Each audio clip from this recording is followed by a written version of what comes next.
been part of my family, in my DNA, since I was born. I really do miss it. And I think I just had to accept that career I had is on hold. These two pilots spent 62 years between them flying jetliners around the globe for Qantas. But 7 months ago, the high flyers came down to earth in a hurry, and now they're driving buses instead of Airbuses. You flew the last Qantas A380 back from London. Yeah. How was that? It was a very strange experience. And to sit there knowing that this may be the last time you ever fly this aeroplane again is quite emotional, really. Bringing in the first A380 into Sydney in September 12 years ago, but who's counting? That was an absolute highlight. You know, I won't sleep for days, I don't think. It's just, I'm still on such a high. My father was a Qantas captain. He brought the first 747 in back in 1970-something. The one with the biggest first-class lounge in the skies, with 15 washrooms and separate shaver bars. My mum was a hostess. My wife was a flight attendant as well. My sister was a flight attendant, so I sort of had no option to get into aviation for my career. So what's your relationship with Qantas at the moment? I'm stood down. All the 380 crews are stood down, so we're sitting back and just waiting for the phone to ring.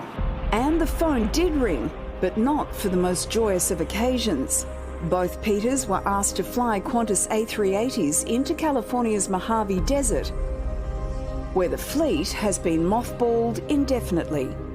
It's a really surreal experience to arrive at an airport that's pretty well full with derelict aeroplanes.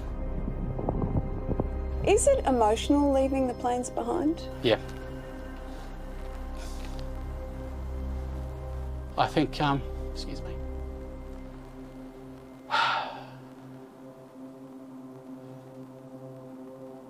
Going to the Mojave was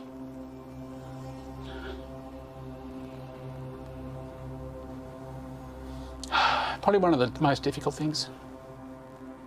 You know, taking that first aircraft that I delivered to the desert, and it'll probably stay there. He won't come back. We all cried. Now there's 10 380s parked in Victorville, parked on the dirt, the tumbling tumbleweeds being blown by the wind. Then you pan away from our 10 aircraft and there's 700 or 800 aeroplanes.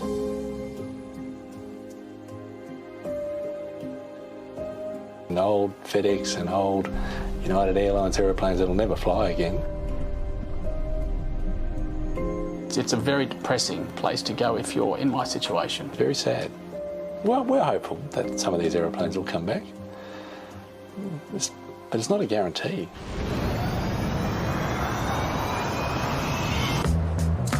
So Peter, how's the first week driving the bus going? It's been pretty good so far. It's only been a day, so it's not really even a week. See you later. Welcome, mate. I like to have a purpose. I also like to learn new things, and I've always enjoyed driving. The end result being here at Forest at Terry Hills. How have you found people on the road? Some of them are really, really courteous, and you put your blinker on and they'll stop and they'll give you the room and I give them a wave and say thank you very much, but there are the others who need to get in front of the bus and that's their priority in life. Well, how does it differ to flying an Airbus? Well, it's just the level of concentration. There's very intense concentration flying an Airbus, but for shorter periods of time. Depending how long that flight is, I might be able to go back and have a crew rest and maybe watch a movie and have a snooze. But on my shifts here with Forrest and on the buses, I'm concentrating the whole time. You can't not concentrate, even for a second. It's all I can do to look down and see what time I'm due at the next bus stop, just like that. And I've scared a few gutters. Yeah, I have. It must have been exciting for you. Very exciting. I have a newfound respect for heavy vehicle drivers around Sydney, which is quite challenging on some of the roads we have to use. So Peter, you're the boss here. How many former airline crew do you have working here? Well, by the end of November, I'll have 13. Word just spread between the little group of friends. And from one to one to one to one to one, they're all here. So what's special about the long haul guys? Well, it just means I won't be back in the air for a while, so it means I get to... I think he just capitalised on you. It means I get to keep them for a bit longer. I think we're very lucky to have what we've got, to have a reason to get up and go to work and provide for the family and things like that. That's great for our mental health. There's plenty of Qantas people, and plenty of people in the community that haven't got anything as yet. So what does your family make of your switch? Well, my junior daughter is studying at Macquarie University, so she's dying to get on the 197 out of Ingleside so she can sit there and go with Dad at the front, and I can drop her off at uni. I think my wife's happy to have me out of the house. It's only so much gardening can be done. I don't like gardening. It's good, I suppose, in a way to be able to set an example for your kids, and it's somewhat about resilience, I suppose. I always thought that when I retired, driving the buses around with a few school kids on a run, learn their names, I think that could be very pleasant. I just never thought it would come so soon. I like machines. I do. Have you had to take a bit of a pay cut? Oh, just a little. Is that tough? Oh,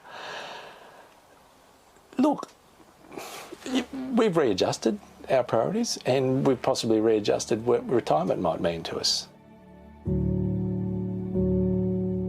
So do you think you'll fly again? Yep. But I have to take this opportunity and run with it. I am enjoying bus driving. Morning.